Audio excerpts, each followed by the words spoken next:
सभी मिलकर गाएंगे बगैर सांस के साथ।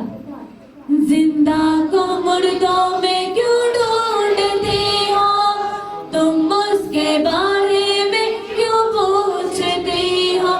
मैं जी उठूंगा ये उसने कहा था, फिर ना मरूंगा ये वादा किया था। जिंदा को मुर्दों में क्यों ढूंढते हो तुम, उसके बारे में क्यों पूछते हो। आइए उसके जी उठने की इस खुशी को, उस खाली कब्र की शादमानी को जिसका और से आप अपनी जिंदगी में लेते हैं, उसी शादमानी में पूरे जोर के साथ उसमें मसरूर होते हुए इस खाली कब्र का बयान कीजिए।